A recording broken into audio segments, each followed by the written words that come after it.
Assalamualaikum warahmatullahi wabarakatuh. Innal hamdalillah nasta'inuhu wa nastaghfiruhu wa nu'minu bihi wa natawakkalu alayhi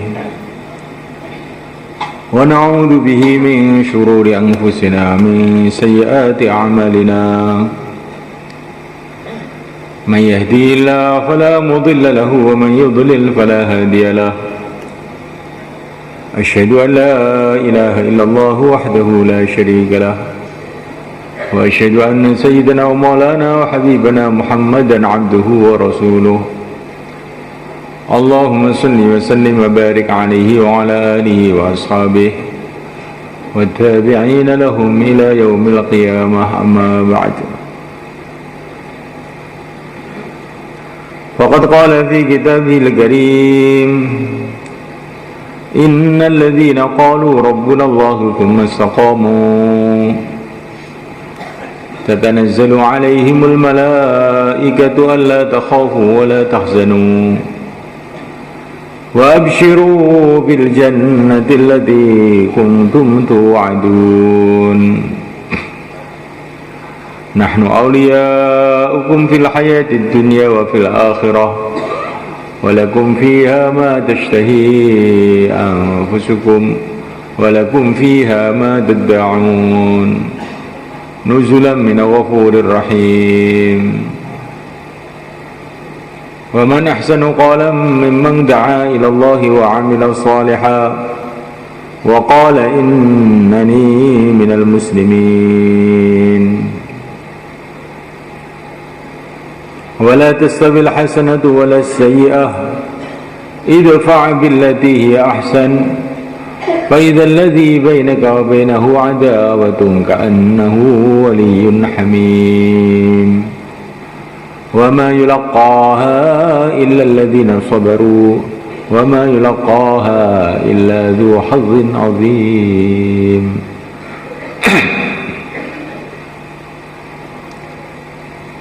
Hadirin muliakan, perkara yang paling penting dalam kehidupan manusia ini adalah hidayah.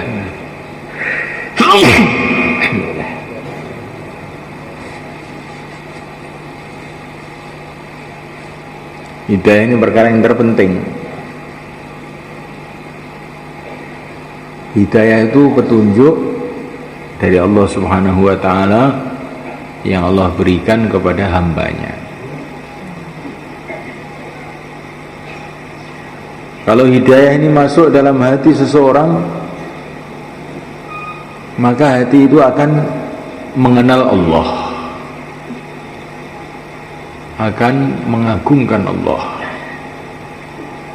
akan merasa bahwa dia ini hamba Allah, akan faham dan yakin bahwa yang berkuasa itu hanya Allah, yang menentukan segalanya hanya Allah, yang mengatur segalanya hanya Allah. La ilaha illallah. Kalau hati ini bergantung kepada selain Allah, itu tanda sedikitnya hidayah yang ada dalam hati itu. Kalau hati itu takut kepada selain Allah atau berharap kepada selain Allah, ini menunjukkan bahwa hati itu gelap, nggak ada cahaya hidayah. Kalau hati itu ada cahaya hidayah, maka orang itu akan faham bahwa manusia itu nggak bisa apa-apa, makhluk itu nggak bisa apa-apa kecuali dengan kehendak Allah. Tidak ada yang bisa memberikan manfaat, tidak ada yang bisa memberikan mudarat kecuali Allah.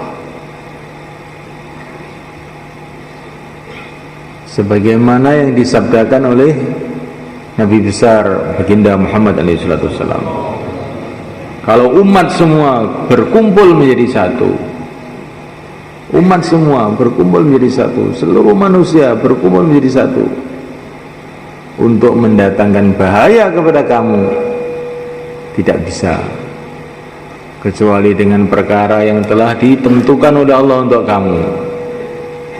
Dan kalau umat ini berkumpul menjadi satu untuk mendatangkan manfaat kepada kamu, nggak bisa kecuali perkara yang telah ditentukan oleh Allah untuk kamu.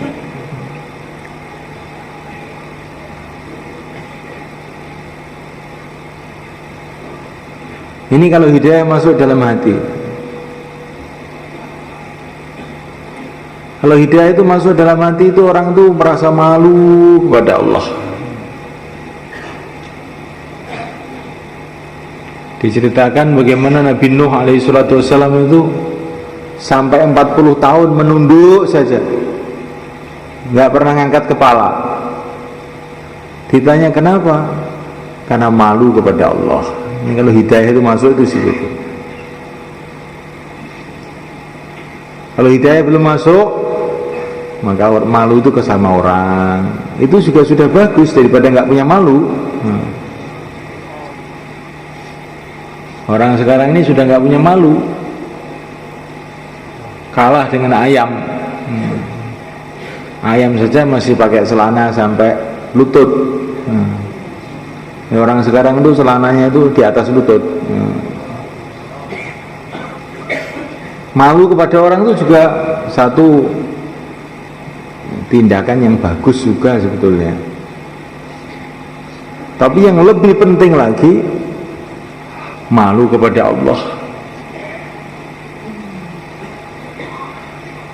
takut kepada Allah, berharap hanya kepada Allah. Nah ini orang itu bisa begitu itu kalau hidayah itu masuk dalam hati.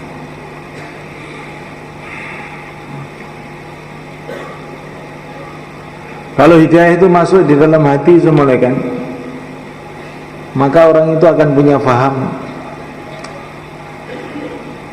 Yang paling penting di dunia ini, yang penting saya taat sama Allah. Sibuk siang, malam, pagi, sore itu taat sama Allah. Kalau sampai saya tidak taat sama Allah, gawat besar. Ini kalau hidayah masuk. Kalau saya taat kepada Allah, saya akan beruntung besar. Ini kalau hidayah masuk dalam hati. Kalau hidayah belum masuk,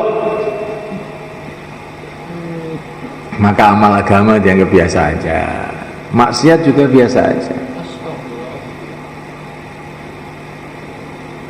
Menentang pencipta langit, pencipta bumi dianggap biasa aja, nggak apa-apa.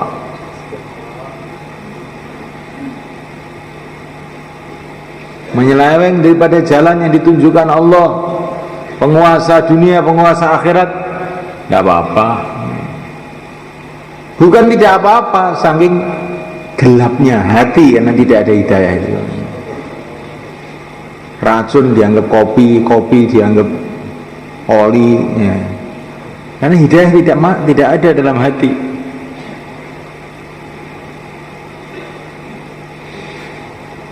Kalau hidayah masuk di dalam hati seseorang mulai kan, maka cita-cita hidupnya itu adalah negeri akhirat.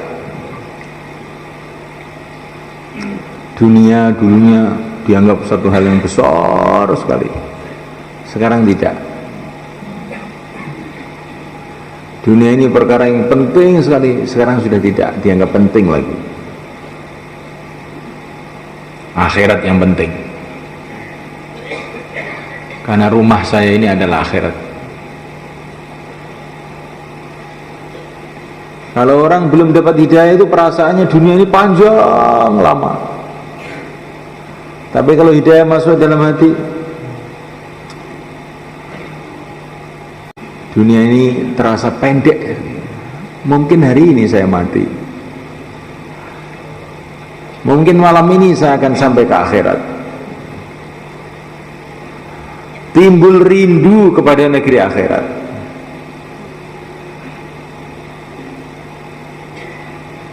Tiap hari saya mendengar cerita mengenai keagungan Allah, kehebatan Allah, bahwa Allah itu tidak ada menyamai,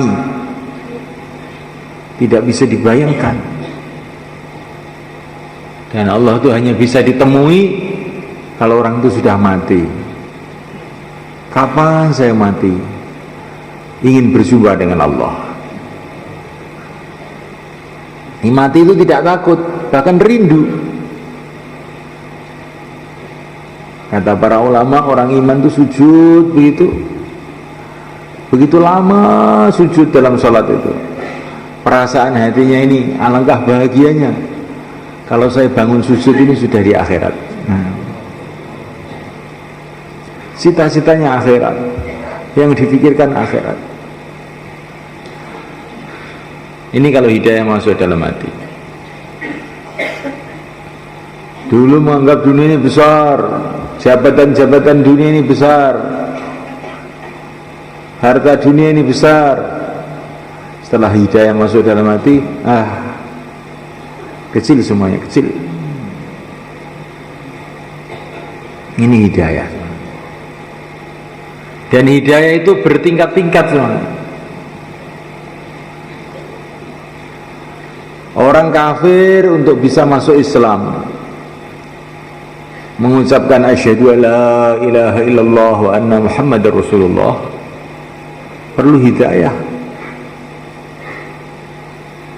Sehingga dia menyatakan bahwa saya ini hamba Allah, umat Rasulullah. Ini tanpa hidayah nggak bisa. Setelah masuk Islam, supaya dia ini bisa sholat perlu hidayah. Kalau nggak ada hidayah sudah masuk Islam nggak mau sholat. Untuk mau sholat ini perlu hidayah. Setelah sholat supaya sungguh-sungguh dalam sholatnya. Sholatnya itu penuh kekhusyuan, penuh rintian kepada Allah Subhanahu wa ta'ala, perlu hidayah. Supaya sholatnya ini jadi ikhlas, perlu hidayah. Banyak orang itu sudah sholat bertahun-tahun tapi belum pernah merasakan kemanisan sholat, kenikmatan sholat, kekhusyuan dalam sholat. Seumpama orang itu merasakan manisnya sholat, lezatnya sholat, dia akan sholat panjang-panjang. Dia akan sholat beratus-ratus rakaat tidak sujud, tidak capek, bahkan tidak terasa. Seorang sahabat keluar lama, pulang. Setelah pulang sholat isya. Setelah sholat isya terus sholat sunnah. Sholat sunnah begitu panjang sampai subuh. Selesai subuh pulang ke rumah, istrinya marah. Kamu pulang baru tadi malam, udah lama keluar. Apa saya ini tidak punya hak? Katanya istrinya. Ya punya. Kamu punya hak sebagai istri. Tapi wong saya ini lupa ya tadi malam itu. Apa yang bikin kamu lupa? Saya membaca Quran dalam sholat saya, cerita mengenai keadaan akhirat, keadaan surga, begitu asyik sampai subuh nggak terasa saya. Ini hidayah semuanya. Supaya orang itu sholat bisa kayak begitu itu perlu hidayah, bukan perlu pil kita, bukan perlu jamu, perlu hidayah.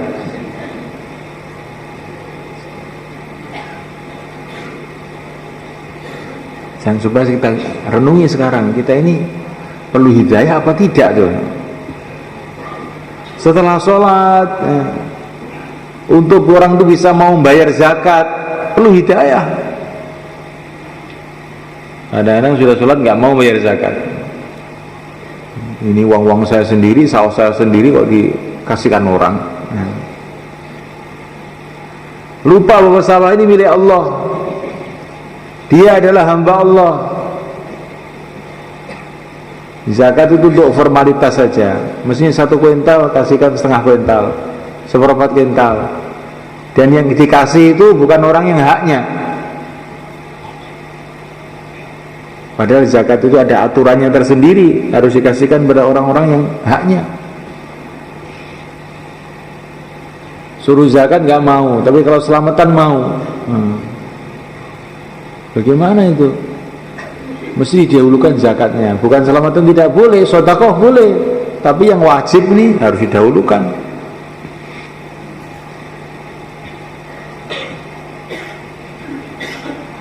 Setelah mau bayar zakat, untuk puasa perlu hidayah lagi. Seluruh amal agama ini perlu hidayah. Setelah mengamalkan agama, untuk ada kekuatan menyampaikan, ngajak orang, ini perlu hidayah juga. Ada orang sudah amal siang dan malam, ini tidak mau ngajak orang. Anaknya, tetangganya berbondong-bondong menuju jahanam, dibiarkan aja. Butuh dewe.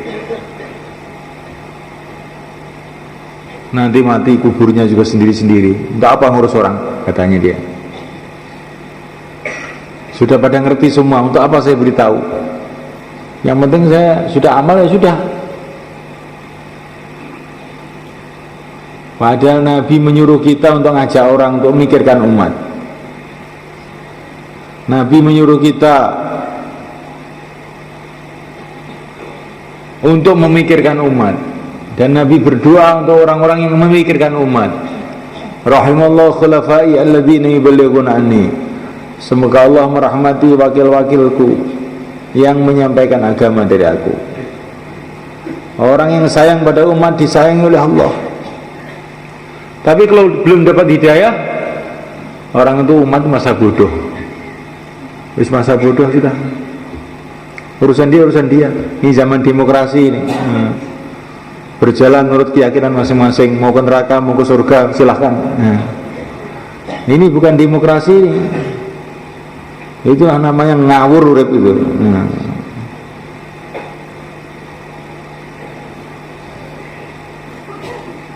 Nah, kalau demokrasi itu begitu ya rusak lah. Mau maling silakan, mau nyolong silakan, mau bunuh orang silakan. Pokoknya berjalanlah menurut kepercayaan dan keyakinan masing-masing. Ngaji boleh, waktu ngaji tidur silakan, mau melek juga silakan. Ini kalau dunia seperti ini kan rusak semua kan. Orang yang tahu yang hak harus mengajak umat kepada yang hak. Orang yang tahu jalan keselamatan harus mengajak orang kepada jalan keselamatan. Itu yang dicontohkan oleh Rasulullah SAW. Tapi ini untuk orang supaya paham ini perlu hidayah. Maka hidayah yang Allah berikan kepada para sahabat dulu itu luar biasa. Baru masuk Islam, baru syahadat, sudah ngajak teman-temannya untuk masuk Islam. Gak usah diomongi, sudah langsung ngajak-ngajak. Ini sakingnya besar hidayah yang masuk dalam hati, barokahnya Rasulullah SAW. Karena mereka itu dekat dengan Rasulullah SAW, dekat dengan sumber hidayah yang terbesar. Itulah yang mulia baginda Muhammad SAW. Maka para sahabat dulu begitu masuk Islam, langsung Islam itu dikerjakan total begitu. Rasulullah sholat ikut sholat, Rasulullah puasa ikut puasa, Rasulullah berjuang ikut berjuang, Rasulullah nangis ikut nangis, Rasulullah sedekah ikut sedekah. Bukan mudzakarah, selesai mudzakarah lupa lagi, mudzakarah lagi lupa lagi, kasih bayan lagi lupa lagi. Itu kita sebenarnya. Dulu para sahabat itu enggak. Begitu masuk Islam itu macam Islam itu masuk total dalam hatinya, itu langsung bergerak. Maka dikatakan para ulama, orang itu berjumpa dengan Rasulullah 1 menit itu lebih besar hidayah yang masuk dalam hatinya, melebihi mujahadah beribu-ribu tahun. Karena orang itu bertemu Rasulullah sekali, langsung radhiyallahu ta'ala anhu, dapat ridha Allah.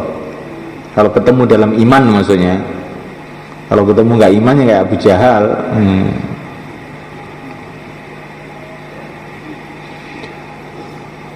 Nah, mulai kan Allah Ta'ala sudah amal agama, memperjuangkan agama, mendakwahkan agama, supaya kita ini bisa istiqomah. tidak parkir di tengah jalan, nah, perlu hidayah lagi. Sudah istiqomah supaya ikhlas hanya karena Allah, perlu hidayah lagi. Supaya terus sampai mati dengan bawa iman, bawa Islam, bawa la ilaha illallah, perlu hidayah lagi. Masuk dalam kubur ditanya mungkar dan nakir, man rabbuka, supaya bisa jawab, perlu hidayah lagi.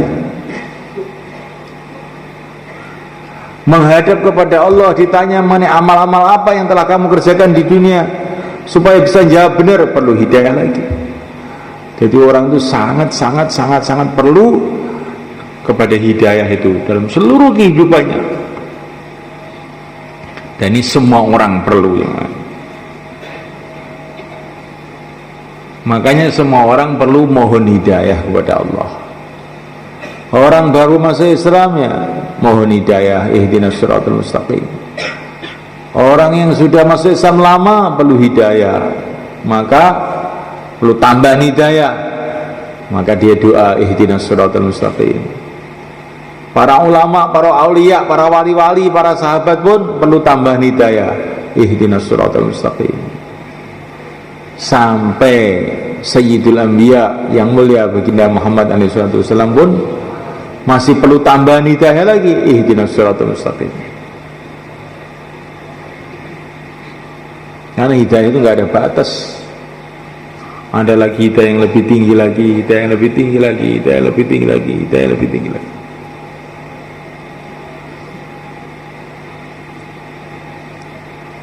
Maka semulaikan usaha kita ini adalah usaha bagaimana hidayah itu yang sudah ada dalam hati kita ditetapkan, dikekalkan oleh Allah, kemudian ditambah oleh Allah hidayah-hidayah ini, terus bertambah sampai akhir hayat kita. Dan hidayah ini bisa memberikan hanya Allah. Tapi Allah memberikan jalan kepada kita, memberikan amalan kepada kita. Kalau amalan kita buat, maka hidayah itu akan diberikan dan ditambah-tambah oleh Allah. Pertama kali doa, ya Allah berikan hidayah. Ya Allah berikanlah hidayah untuk diri saya. Ya Allah berikan hidayah, ya Allah berikan, terus berikan hidayah. Dan kalau doa, jangan doa untuk dirinya saja, doa untuk keluarganya, untuk anak cucunya, untuk tetangga-tetangganya, untuk umat. Karena kalau kita doa untuk orang lain, maka para malaikat akan doa untuk kita. Ya, orang itu kalau doa untuk orang lain, para malaikat doa untuk dia. Walaka bimithlin, walaka bimithlin, kata para malaikat. Kamu juga begitu juga, kamu juga begitu juga. Maka doa hidayah itu perkara yang terpenting, malaikat. Doa-doa yang lain bagus juga, tapi doa hidayah ini yang terpenting.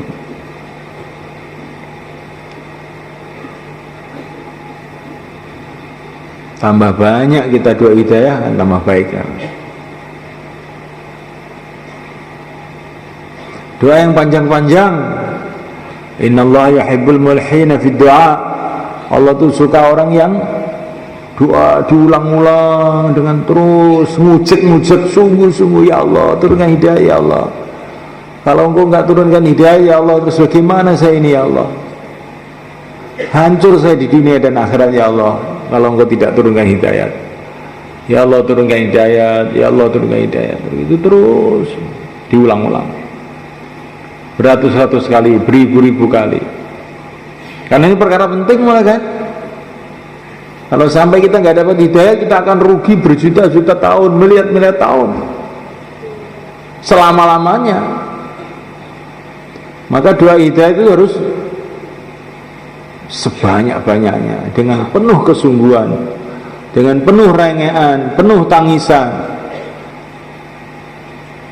Sebelumnya difahami dulu dalam doa hidayah penting sekali. Kalau saya ini satu detik saja tidak dapat hidayah, mati, celaka selamanya. Maka hidayah ini sangat penting, maka saya perlu hidayah. Saya mau hidayah, ya Allah berikan hidayah, ya Allah berikan hidayah. Yang pertama. Kemudian yang kedua, mujahadah. Walladzina jahadu fina lanahdiyannahum subulana. Kita ini harus membiasakan diri mau bersusah payah untuk agama. Mau mengorbankan kesenangan-kesenangan kita demi ridha Allah. Ini akan meningkatkan hidayah. Tapi kalau prinsip hidup kita ini pokoknya kalau senang dikerjakan, kalau tidak senang ya tidak dikerjakan. Nah ini nanti hidayah kecil yang masuk dalam hati kita. Kayak Bani Israel. Bani Israel itu ditunggui, banyak nabi, banyak rasul dikirim kepada Bani Israel. Tapi Bani Israel itu punya prinsip, kalau senang dikerjakan, kalau enggak senang tolak. Afakullama ja'akum rasulun bima la tahwa anfusukum istakbartum fafariqan kadzdzabtum wa fariqan taqtulun. Amal agama itu Bani Israel itu dicari yang kira-kira cocok, senang. Wah senang saya ini, oh jalan. Wah ini enggak enak ini, oh tolak. Bahkan yang nyuruh dimusuhi. Jangan maksa saya. Itu Bani Israel itu begitu. Kalau disuruh perkara yang dia nggak senang, jangan maksa saya, awas kamu nanti kalau maksa lagi. Nah, ini Bani Israel. Tapi kalau para sahabat lain. Para sahabat itu walaupun berat, walaupun pahit, pokoknya ridho Allah, jalan. Nah. Wa inna fariqam minal mu'minina lakarihun. Walaupun berat, nggak enak, pokoknya ridho Allah, jalan. Ini sahabat. Akhirnya hidayah yang masuk dalam hati itu tinggi, nur, hatinya itu penuh dengan nur.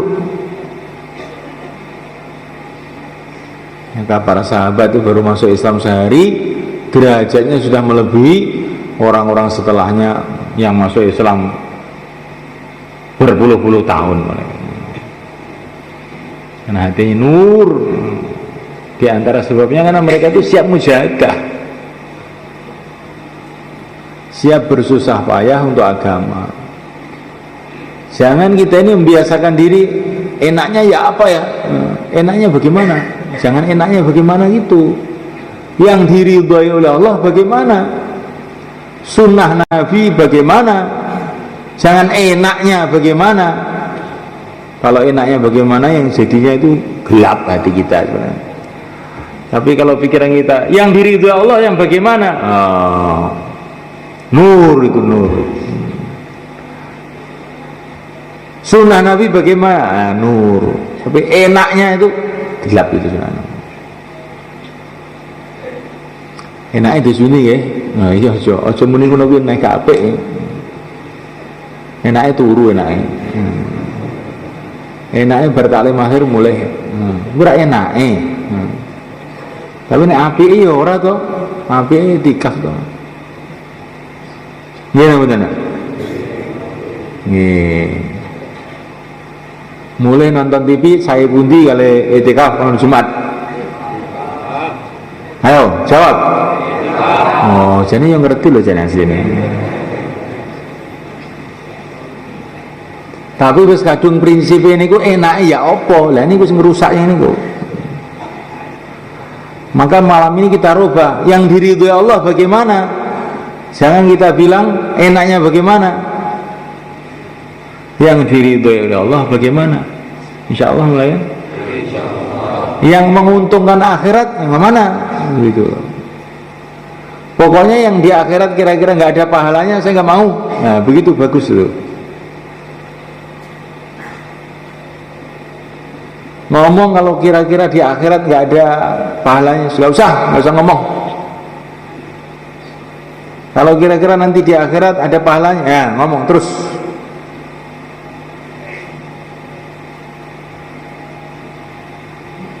Apa-apa itu ditanya, ini bekal kuburan apa bukan ini? Bukan bekal kuburan, nggak usah.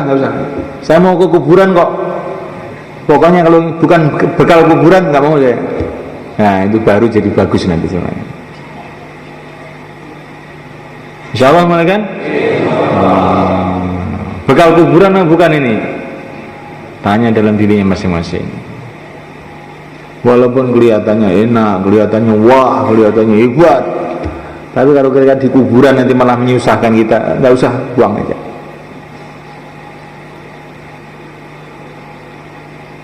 Lah kita ini mau ke akhirat tuh. Kalau tidak begitu bagaimana? Jangan kita ini berpikir apa-apa ke akhirat, apa-apa ke akhirat bagaimana. Lah memang kita ini mau ke akhirat, bagaimana? Nggak apa-apa akhirat itu. Memang mau ke akhirat. Jadi semula kan jalan hidayah ini pertama kali doa, terus doa, terutama dalam sholat. Kemudian kita ini siap bersusah payah. Dan di antara jalan hidayat ini semula kan adalah taklim, baca Quran, banyak hadis-hadis Nabi, baca kitab taklim itu di rumah kita, di masjid kita. Itu termasuk sumber hidayah. Wa idza tuliyat alaihim ayatu zadatuhum imana. Hudal lil muttaqin, hudal lin nas. Itu taklim itu sumber hidayah semuanya kan. Banyak orang jadi orang-orang soleh, jadi wali-wali Allah gara-gara taklim. Maka taklim sungguh-sungguh. Insyaallah malaikat. Di antara sebab hidayah itu zikir. Wa yahdi ilaihi man anab. Alladzina amanu wa tatma'innu qulubuhum bi dzikrillah. Wa yahdi ilaihi man anab. Alladzina amanu wa tatma'innu qulubuhum bi dzikrillah. Orang ahli zikir itu akan dapat hidayah. Maka zikir kita minimal pagi petang itu dijaga betul makanya.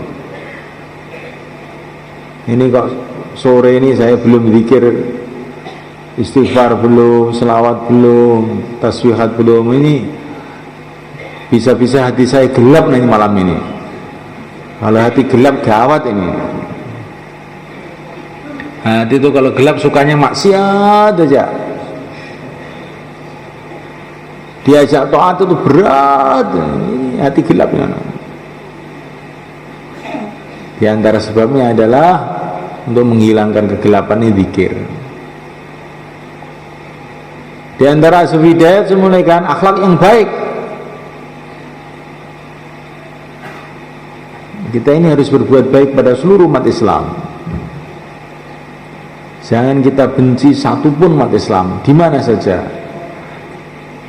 Karena Allah. Karena orang itu bisa mengucapkan asyhadu alla ilaha illallah wa asyhadu anna muhammadar rasulullah, itu ada tanda-tanda Allah sayang sama dia. Maka kita harus sayang sama dia. Kalau Allah itu tidak sayang sama orang, maka dia akan dihalang oleh Allah, nggak bisa mengucapkan syahadat, itu nggak bisa. Maka orang itu kalau sudah mengucapkan syahadat itu sudah tanda Allah sayang sama dia. Kita harus kita hormati, kita muliakan kalau kita ingin disayangi oleh Allah. Insyaallah malaikat. Di antara sebab hidayah lagi malaikat, kalau kita ini mikir umat, malaikat. Mikir umat, itulah yang difikirkan siang dan malam oleh yang mulia baginda Muhammad SAW. Kalau istilahnya sekarang usaha dakwah.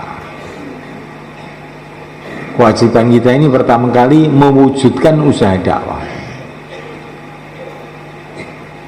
Bagaimana cara mewujudkan usaha dakwah? Keluar jalan Allah. 4 bulan, 40 hari, 3 hari, 10 hari. Kalau ada orang-orang yang keluar, maka usaha dakwah ini akan hidup. Tapi kalau usaha keluar itu tidak ada, maka usaha itu akan hilang lama-lama. Nah, mulai kan dulu, zaman dulu itu umat Islam ini 100% dakwah semua. Zaman Rasulullah itu kuntum khairu ummatin ukhrijat linnas ta'muruna bil ma'ruf wa tanhauna 'anil munkar wa tu'minuna billah. Ini para sahabat ini. Ayat ini cerita para sahabat. Para sahabat itu semua dakwah. Semua ahli ibadah. Kanu qalilan minal laili ma yahja'una bil ashari wa hum yastaghfirun. Semua ahli akhlak, wa yu'thiruna 'ala anfusihim walau kana bihim khasasah. Pokoknya mereka itu amalkan agama sempurna. Wali semua lah ringkesing begitu. Tapi generasi ganti generasi, kebaikan ini tidak dijaga lagi. Hingga merosot, sehingga namanya umat Islam itu sampai sholat aja tidak. Dan ini memang sudah sunnatullah, tertib Allah di muka bumi ini. Barang itu bagaimanapun baiknya, kalau tidak dijaga, lama-lama merosot. Kamu beli mobil Mercedes dari Jerman baru, nggak usah dipukuli, nggak usah dilempari batu, taruh aja di depan rumah 10 tahun, nanti kan sudah bosok semua nanti. Basnya gembos, mesinnya tayangan, dijual sudah nggak laku lagi. Padahal nggak diapa-apakan, cuman tidak dirawat gitu. Rumah bagus dibiarkan aja, lama-lama rusak. Ya apa saja yang tidak dirawat itu lama-lama hilang gitu. Nah, masyarakat Islam itu dulu, masya Allah, masyarakat yang luar biasa tuh, yang pusatnya di Madinah. Seluruh dunia datang ke Madinah, bukan mau nonton masjidnya bagus-bagus, bukan, menonton bangunannya, tidak. Sekarang ada namanya wisata religi. Orang itu melihat ke mana, ke Sunan Ampel, lihat ke ya masjid-masjid yang bagus-bagus, yang indah-indah. Yang dilihat tuh bangunannya. Tapi zaman dulu tuh orang pergi ke Madinah dari seluruh dunia mau lihat orang-orang Madinah itu. Yang dilihat bukan ganteng-ganteng itu enggak, walaupun mereka memang ganteng memang orangnya. Yang dilihat tuh amalannya orang Madinah. Dari seluruh dunia datang ke Madinah mau nonton amalannya orang Madinah. Nanti di Madinah beberapa saat pulang, diniru amalannya orang Madinah itu. Tapi ini tidak dirawat sebenarnya kan. Akhirnya merosot sampai nggak karu-karuan. Nah kalau sudah merosot itu bagaimana? Apa dibiarkan aja? Enggak, kita bangkitkan kembali. Assalamualaikum. Pertama kali kewajiban kita adalah bentuk jamaah-jamaah malaikat. Tanpa bergeraknya jamaah-jamaah, tanpa ada orang-orang yang menyiapkan waktu untuk memikirkan agama ini, maka usaha agama, usaha dakwah, usaha mikir umat itu lama-lama hilang. Orang cuma memikirkan perutnya masing-masing, memikirkan dirinya masing-masing. Maka hari-hari kita perlu fikir keluarkan jamaah. Assalamualaikum. Setelah orang keluar 4 bulan, keluar 4 hari sudah cukup? Tidak. Kita perlu jaga usaha dakwah ini. Bagaimana jaganya? Dengan menghidupkan 5 amal masjid, dengan menghidupkan amal-amal di rumah. Ini sudah keluar 4 bulan, keluar 40 hari, tapi nanti kalau masjidnya nggak dihidupkan dengan amalan, maka ini macam nggak ada penjagaan, lama-lama hilang lagi. Maka jaga ini usaha agama dengan menghidupkan amal masjid, hidupkan amal rumah. Insyaallah mulaikan. Ditambah lagi senantiasa musyawarah. Di rumah musyawarah, di masjid musyawarah, di halqah musyawarah. Di sini malam Jumat musyawarah, malam Selasa musyawarah. Hidupkan musyawarah, karena ini termasuk penjagaan agama.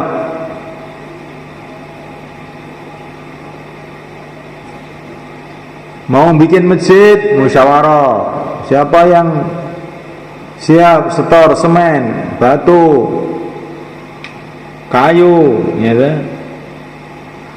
Kalau bikin masjid mau musyawarah, tapi kalau menghidupkan amal masjid gimana ini? Lebih perlu musyawarah mereka. Karena kalau masjid itu cuman mikir batu kayu itu mudah, kan? Mikir orang itu bisa meloyam layu. Ini kalau nggak dimusyawarahkan betul nanti hilang nanti jalan. Maka perlu musyawarah senantiasa untuk menjaga agama. Masuk kehidupan sahabat, wa amruhum syura bainahum, apa-apa dimusyawarahkan. Maka kita keluarkan jamaah-jamaah untuk menghidupkan usaha agama ini. Kita hidupkan 5 amal masjid, amal rumah untuk menjaga ini usaha. Dengan senantiasa kita musyawarah. Masih satu lagi penjagaan yang penting lagi. Nanti akhir malam nangis sama Allah, ya Allah jagalah saya, jagalah orang-orang dakwah, jagalah rumahnya, jagalah anaknya, jagalah dunianya, jagalah akhiratnya. Dengan menangis pada Allah kita jaga usaha. Insyaallah mulai kan? Nah, sekarang pertama kali mewujudkan kerja ini. Maka yang niat untuk 4 bulan, 40 hari, silahkan berdiri ke selatan. Monggo, silakan. Yang tadinya sudah niat 40 hari, sekarang ditingkatkan 4 bulan. Monggo.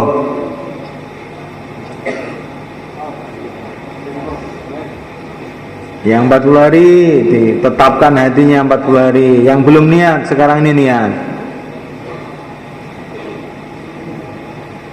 Jangan ditunda-tunda semelekan. Kita tidak tahu. Ini orang Temboro ini sehari ini aja yang mati 3 tadi itu. Ini orang Temboro, orang Temunggungan ada juga, orang Kembangan ada juga, orang Surabaya. Kalau dihitung tiap hari itu kurang lebih 300.000 orang mati. Itu istilahnya orang awam mati itu semuanya kan, bukan mati. 300.000 orang telah sampai ke akhirat, pindah ke akhirat. Gak tahu di sana dapat rumah apa tidak, di sana enak apa tidak, gak tahu. 100 tahun dari malam ini, insya Allah tidak ada seorang pun yang dari kita ini di dunia, semua sudah pindah ke akhirat semua. Termasuk yang paling belakang, yang nggak mau dengarkan ngantuk itu akan pindah ke akhirat juga. Nah, silakan mulakan. Nggak apa-apa ngantuk, nggak apa-apa. Tapi sekarang bangkit 4 bulan 40 hari. Monggo, monggo, monggo. Sekarang dosa dinten, monggo sebenarnya nggak, monggo. Saya takabur Allah. Nah, monggo. Sekarang ulang, sekarang dosa dinten, monggo. Mohon betul saja pikir dawa-dawa. Niki usaha karek nglakoni mawon pun. Si mikir ben Kanjeng Nabi mohon para sahabat, para ulama-ulama sing ahline wis mikirin wengi, awake dhewe arep mlaku wis. Si mikir wis akeh niki mulai Kanjeng Nabi biyen sering mikir. Sampeyan ngoten mangkate mohon usah mikir. Penak to? Ya mikirnya malah ra iso mikir, kleru malah. Ini mangkat ya wis. Monggo. Bismillah. Niki usaha mun dicobi teng seluruh dunia. Jadi asal bidaya teng pundi-pundi, teng Amerika, teng Cina, teng Londo. Monggo, monggo bismillah.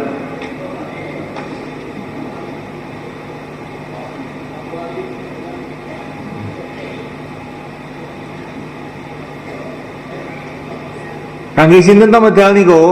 Kangge awake dhewe, wong awake dhewe kok noleh wong. Nah, kanggo awake dhewe noleh wong napa? Ini kanggo akhirat dhewe, kanggo mbangun kuburane dhewe-dhewe. Makane mangkat dhewe-dhewe. Bismillah. Nah, monggo.